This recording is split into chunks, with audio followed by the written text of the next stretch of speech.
नमस्कार दोस्तों, आप सबों का स्वागत है। बिहार बोर्ड मैट्रिक परीक्षा 2025 के लिए सामाजिक विज्ञान का इंपॉर्टेंट ऑब्जेक्टिव प्रश्न। यह सभी प्रश्न पिछले वर्षों में बार बार फाइनल परीक्षा बिहार बोर्ड मैट्रिक सामाजिक विज्ञान में पूछे गए हैं। अगर आप बिहार बोर्ड मैट्रिक परीक्षा 2025 में देने जा रहे हैं तो इस वीडियो को अंत तक जरूर देखें। बिल्कुल ऐसे ही हुबहू सामाजिक विज्ञान में आपको ऑब्जेक्टिव मिलेंगे। तो देखिए, पहला प्रश्न है, जिस देश का राष्ट्रीय आय अधिक होती है वह देश क्या कहलाता है? जिस देश की राष्ट्रीय आय अधिक होती है वह देश क्या कहलाता है? ऑप्शन ए अविकसित, ऑप्शन बी विकसित, ऑप्शन सी अर्ध विकसित, ऑप्शन डी इनमें से कोई नहीं। तो ऑप्शन नंबर बी बिल्कुल सही है, विकसित कहलाता है। जिस देश की राष्ट्रीय आय अधिक होती है वह देश क्या कहलाता है? विकसित। ऑप्शन नंबर बी सही है। अगला प्रश्न देखिए, प्रश्न है, इनमें से कौन एक बीमारू राज्य नहीं है? इनमें से कौन एक बीमारू राज्य नहीं है? तो बिहार बीमारू राज्य है, मध्य प्रदेश बीमारू राज्य है, उड़ीसा बीमारू राज्य है, कर्नाटक नहीं है। ऑप्शन नंबर सी सही हो जाएगा, कर्नाटक बीमारू राज्य नहीं है। प्रश्न है, बिहार के किस जिले का प्रति व्यक्ति आय सर्वाधिक है? बिहार के किस जिले का प्रति व्यक्ति सर्वाधिक आय है? तो पटना। बिहार के किस जिले का प्रति व्यक्ति आय सर्वाधिक है? पटना। ऑप्शन नंबर ए सही है। पटना में सबसे जो आदमी वहां रहते हैं उसका आय ज्यादा है, ज्यादा आमदनी है, ज्यादा कमाता है। अगला प्रश्न देखिए, प्रश्न है, भारत में सबसे कम आय वाला राज्य कौन है? अब देखिए, ये राज्य पूछा है, वह बिहार का जिला था और ये भारत में राज्य पूछा गया है। भारत में सबसे कम आय वाला राज्य कौन है? तो सबसे कम आय वाला राज्य है बिहार। आप सभी जानते हैं कि 28 राज्य है। 28 राज्य में सबसे बीमारू राज्य, गिरा हुआ राज्य और गरीबी राज्य सब बिहार, यानी कि सबसे कम कमाने वाला आय वाला बिहार। ऑप्शन नंबर सी सही है। अगला प्रश्न देखिए, प्रश्न है, भारत में वित्तीय वर्ष होता है। भारत में वित्तीय वर्ष होता है। ऑप्शन सी बिल्कुल सही है, 1 अप्रैल से 31 मार्च तक भारत में वित्तीय वर्ष होता है। ऑप्शन नंबर सी सही है। प्रश्न है, भारत में राष्ट्रीय आय की गणना के लिए सामान्य प्रमाणित संस्था है। प्रश्न है, भारत में राष्ट्रीय आय की गणना के लिए सामान्य प्रमाणित संस्था है, यानी पूरे भारत में जो आय, यानी कि जो जैसे पूरे साल भर में कितना कमाई हुआ या महीने में कितना कमाई हुआ उसे आय कहते हैं। सालाना आय या वार्षिक आय या महीने का आय। तो भारत में यानी कि अपना देश राष्ट्रीय आय की गणना कौन प्रमाणित करता है? तो केंद्रीय सांख्यिकी संगठन। ऑप्शन नंबर बी सही है। भारत में राष्ट्रीय आय की गणना कौन करता है? केंद्रीय सांख्यिकी संगठन। ऑप्शन नंबर बी सही है। अगला प्रश्न देखिए, प्रश्न है, दादा भाई नौरोजी ने सर्वप्रथम राष्ट्रीय आय का अनुमान कब लगाया था? दादा भाई नौरोजी ने सर्वप्रथम राष्ट्रीय आय का अनुमान कब लगाया था? तो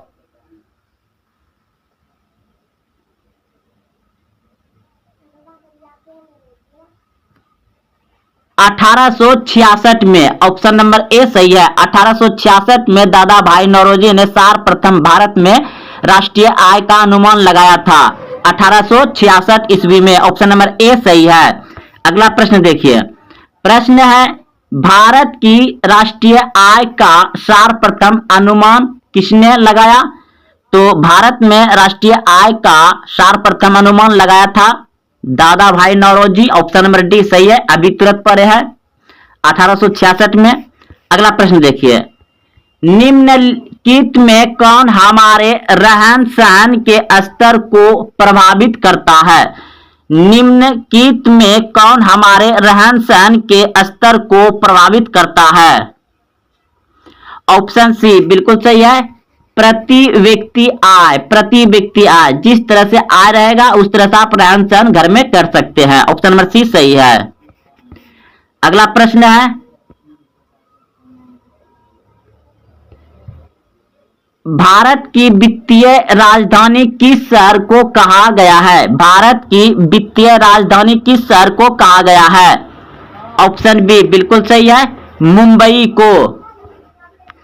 प्रश्न है, भारत का केंद्रीय बैंक कौन है? भारत का केंद्रीय बैंक कौन है? Reserve bank of India. Option number D सही है, reserve bank of India Bharat का केंद्रीय बैंक है। प्रश्न है, निम्नलिखित में से कौन सा संस्थान भारत में मुद्रण यानी रुपया पैसा जारी करने के लिए अधिकृत है? तो प्रश्न है, निम्नलिखित में से कौन सा संस्थान भारत में मुद्रा यानी कि पैसा रुपया जारी करने के लिए अधिकृत है?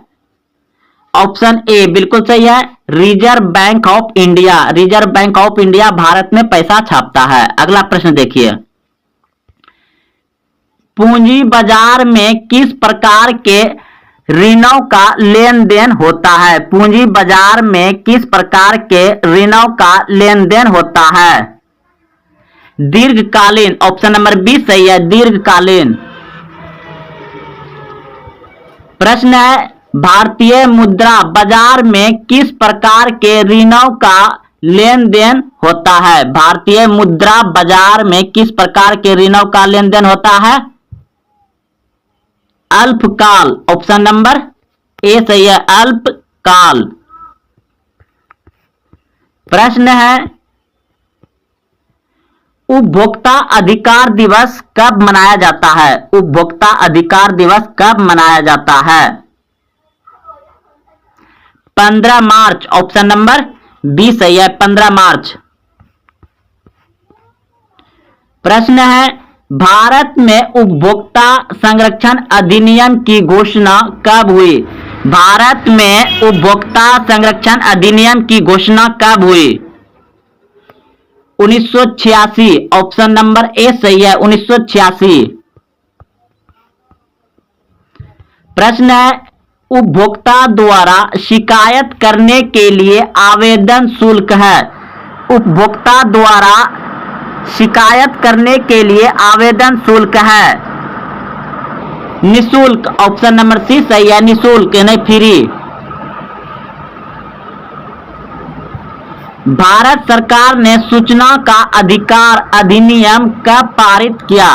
भारत सरकार ने सूचना का अधिकार अधिनियम कब पारित किया? 2005। ऑप्शन नंबर बी सही है, 2005 में।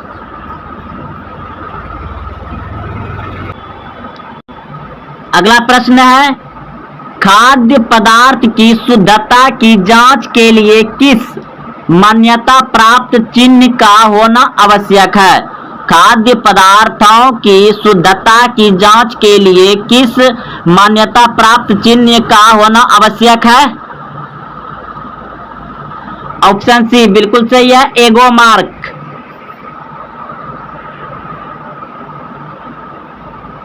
प्रश्न है, स्वर्ण भूषणों यानी कि सोना का जो आभूषण बनता है, स्वर्ण आभूषणों की परिशुद्धता की सुनिश्चित करने के लिए किस मान्यता प्राप्त चिन्ह का होना आवश्यक है?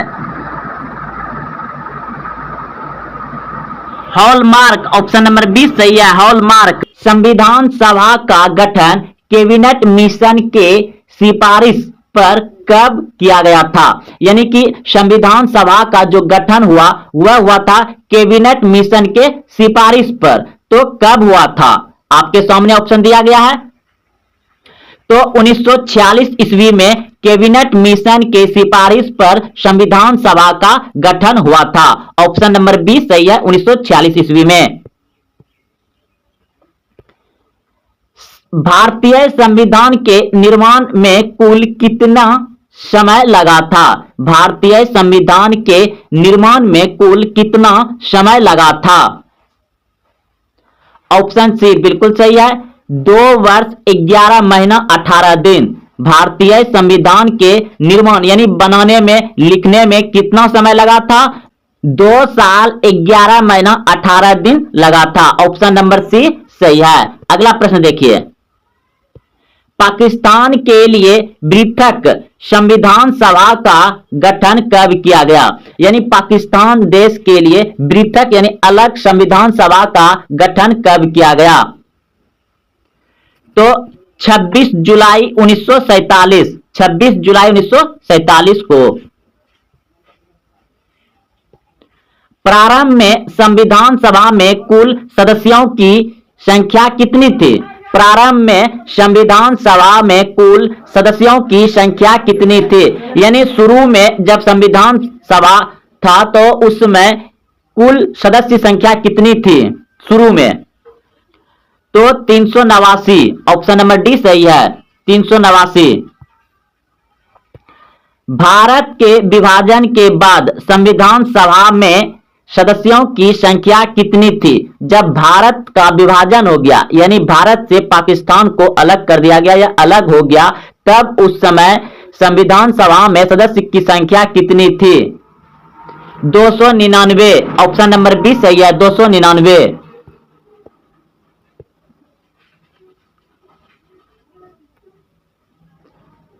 प्रश्न है, संविधान सभा की प्रथम बैठक के अध्यक्ष थे? संविधान सभा की प्रथम बैठक के अध्यक्ष थे डॉक्टर सच्चिदानंद सिन्हा। ऑप्शन नंबर डी सही है, संविधान सभा की प्रथम बैठक के अध्यक्ष थे डॉक्टर सच्चिदानंद सिन्हा। ऑप्शन नंबर डी सही है। संविधान सभा के अस्थायी अध्यक्ष कौन थे? संविधान सभा के अस्थायी अध्यक्ष कौन थे? संविधान सभा के अस्थायी अध्यक्ष थे डॉक्टर सच्चिदानंद सिन्हा। ऑप्शन नंबर सी सही है, डॉक्टर सच्चिदानंद सिन्हा। संविधान सभा के संवैधानिक सलाहकार कौन थे? संविधान सभा के संवैधानिक सलाहकार कौन थे? B N Rao. Option number B सही है, बी एन राव। अस्थायी अध्यक्ष कब बनाया गया? अस्थायी अध्यक्ष कब बनाया गया? प्रश्न था, डॉक्टर राजेंद्र प्रसाद को संविधान सभा का अस्थायी अध्यक्ष कब बनाया गया था? डॉक्टर राजेंद्र प्रसाद को संविधान सभा का अस्थायी अध्यक्ष कब बनाया गया था? 11 दिसंबर 1946। 11 दिसंबर 1946 को डॉक्टर राजेंद्र प्रसाद को संविधान सभा का अस्थायी अध्यक्ष बनाया गया। प्रारूप समिति के अध्यक्ष कौन थे? प्रारूप समिति के अध्यक्ष कौन थे? प्रारूप समिति के अध्यक्ष थे डॉक्टर भीमराव अंबेडकर। डॉक्टर भीमराव अंबेडकर प्रारूप समिति के अध्यक्ष थे। अगला प्रश्न देखिए, प्रथम कानून किसे बनाया? प्रथम कानून मंत्री किसे बनाया गया? प्रथम कानून मंत्री किसे बनाया गया? प्रथम कानून किसे बनाया गया या प्रथम कानून मंत्री किसे बनाया गया? तो डॉक्टर भीमराव अंबेडकर को बनाया गया प्रथम कानून मंत्री। ऑप्शन नंबर डी सही है। झंडा समिति के अध्यक्ष कौन थे? झंडा समिति के अध्यक्ष कौन थे? जेवी कृपलानी। ऑप्शन नंबर बी सही है। संविधान की आत्मा, संविधान की आत्मा किसे कहा जाता है? संविधान की आत्मा किसे कहा जाता है? संवैधानिक उपचारों का अधिकार। ऑप्शन नंबर डी सही है। संविधान की कुंजी किसे कहा जाता है? संविधान की कुंजी किसे कहा जाता है? प्रस्तावना को। ऑप्शन बी सही है, प्रस्तावना को। संविधान की प्रस्तावना में धर्मनिरपेक्ष समाजवादी शब्द किस संविधान संशोधन के अंतर्गत जोड़ा गया था? संविधान की प्रस्तावना में धर्मनिरपेक्ष यानी कि सभी धर्म को मानने वाला देश और समाजवादी शब्द किस संविधान संशोधन के अंतर्गत जोड़ा गया था? 42वां संविधान संशोधन के अंतर्गत जोड़ा गया था। ऑप्शन नंबर ए सही है, 42वां संविधान संशोधन। भारतीय संविधान को अंकित कब किया गया? भारतीय संविधान को अंकित कब किया गया? 26 नवंबर 1949 को, 26 नवंबर 1949 को भारतीय संविधान को अंगीकृत किया गया।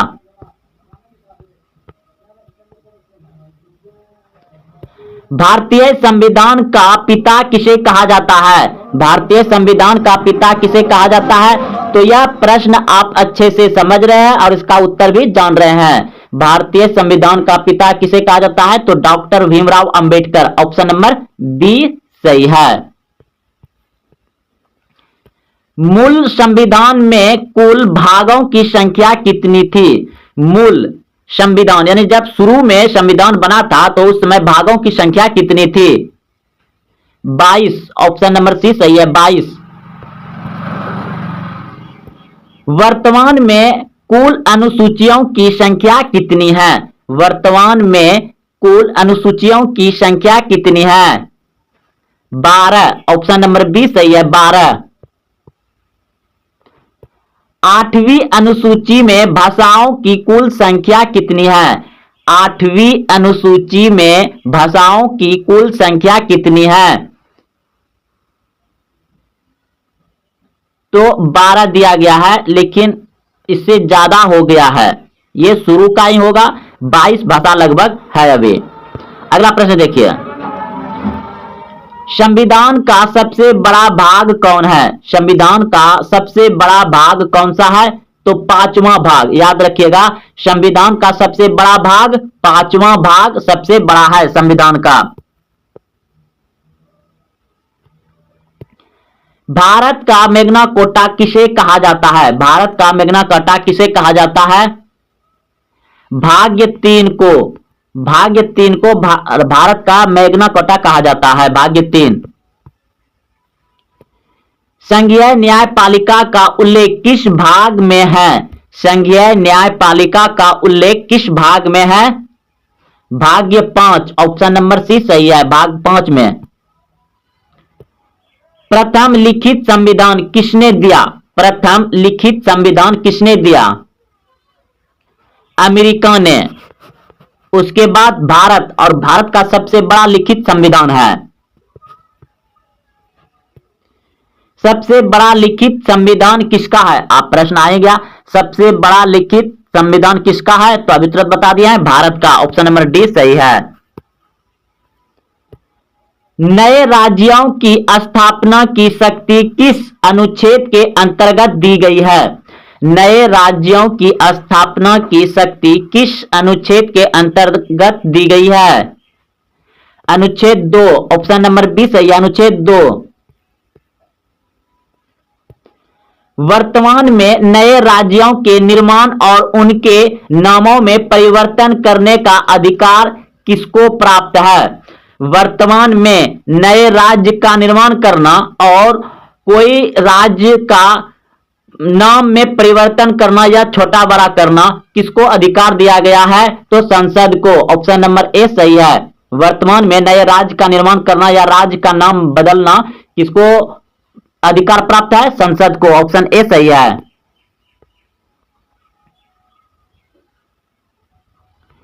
भाषा के आधार पर गठित पहला राज्य कौन है? भाषा के आधार पर गठित पहला राज्य कौन है?